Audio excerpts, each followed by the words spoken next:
اور اس کی آخری مثال اس صدی میں، یعنی دور کی تاریخ تو شاید ہمیں معلوم ہو کہ شاید فیری ٹیلز ہیں، یہ کوئی کہانیاں ہیں جو ہم سن رہے ہیں، اس صدی میں جو ہوا ہٹلر کے ہاتھوں 6 ملین 60 لاکھ یہودی ختم کیے، پورا مشرقی یورپ کا یہودی جو ہے کھینچ کر وہاں سے پکڑ کر جہاں تک ہٹلر کی حکومت بنی تھی، جہاں تک اس کے جو گئے تھے فتوحات کا دائرہ، وہاں سے یہودیوں کو کھینچ کر کنسنٹریشن کیمپس میں لایا گیا۔ پھر خاص مشینیں ایجاد کی گئی، خاص جو ہیں اس کے لیے ایسے بنائے گئے کہ ان کے لیے اب اتنے لوگوں کو قتل کریں گے تو دفن کہاں کریں، کیا کریں، how to dispose of the dead bodies. تو اسپیشل پلانٹ بنائے گئے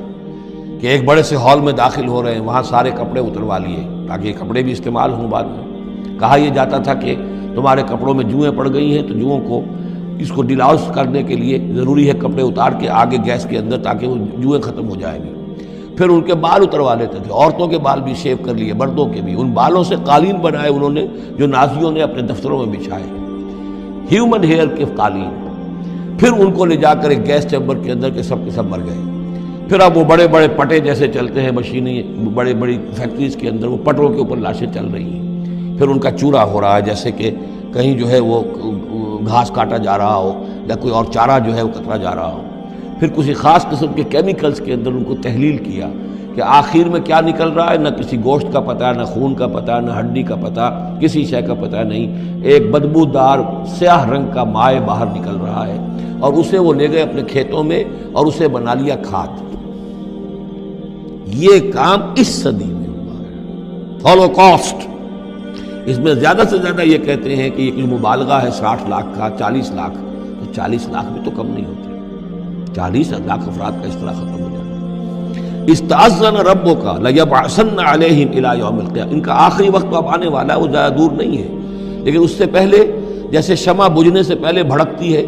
لہذا وہ ایک بھڑک ہے اس کی کہ جو یہودیوں کی ہے، اسرائیل ہے، ان کی طاقت ہے، ان کی قوت ہے، عربوں پر وہ چھائے ہوئے ہیں۔ اور واقعہ یہ ہے کہ مسلمان جس عذاب کے مستحق ہو چکے ہیں، اور ان میں سے عرب چونکہ ہمارے ہاں اونچے درجے کے، اس اعتبار سے امت کے اندر ان کا مقام اونچا درجے کا ہے کہ حضور عرب تھے، انہی کی زبان میں اللہ کی کتاب ہے، اور ان کی جو اللہ تعالیٰ کے دین کی طرف سے جو انہوں نے پیٹھ پھیری ہے، لہذا اس کی جو سزا انہیں مل رہی ہے وہ یہ ہے کہ ایک مغضوب علیہم قوم کے ہاتھوں ان کی تذلیل ہو رہی ہے، ان کے سامنے جھکنا پڑ رہا ہے۔ جن کے ساتھ کسی ایک کمرے میں کبھی بیٹھتے نہیں تھے، اب ان کے ساتھ گفت و شنید جو ہے اور ان کے ساتھ بغل گیر ہونے کی نوبت جو ہے وہ آئی ہے۔ اور ابھی جو کچھ ہونا ہے وہ خیر دوسری بات ہے، میں اس میں نہیں جانا چاہتا، وہ آخری وقت بھی آئے گا، پھر جو ہے حضرت مسیح علیہ السلام بھی نازل ہوں گے، اور وہی چونکہ ان کی طرف رسول تھے، رسول اللہ بنی اسرائیل، تو آخری وہ عذاب ہلاکت کہ جو باقی 6 قوموں کا تو آ چکا، حضرت نوح علیہ السلام، حضرت نوح کے سامنے بیٹا جو ہے وہ غرق ہوا کہ نہیں ہوا، حضرت ہود، حضرت صالح، ان سب کے سامنے جو ہے ان کی قومیں ہلاک ہوئیں، تو اب حضرت مسیح کو اٹھا لیا گیا تھا، وہی آئیں گے اور انہی کے ہاتھوں یہ اپنے کیفر کردار کو پہنچیں گے اور ان کا ایک ایک بچہ ختم ہوگا، لیکن اس سے پہلے ان کے ہاتھوں مسلمانوں پر اللہ کے عذاب کے بڑے کوڑے برسیں گے۔ To add insult to injury, کہ ایک یہودی قوم کے ہاتھوں، مغضوب علیہم قوم کے ہاتھوں پٹائی ہوگی، اور جو ہو رہی ہے، لیکن یہ کہ ابھی شدید تر صورت میں اس کا شروع ہونے والا ہے معاملہ۔ کوئی دنوں کی بات ہے کہ مسجد اقصی شہید کر دی جائے گی، اور پھر ایک طوفان جو ہے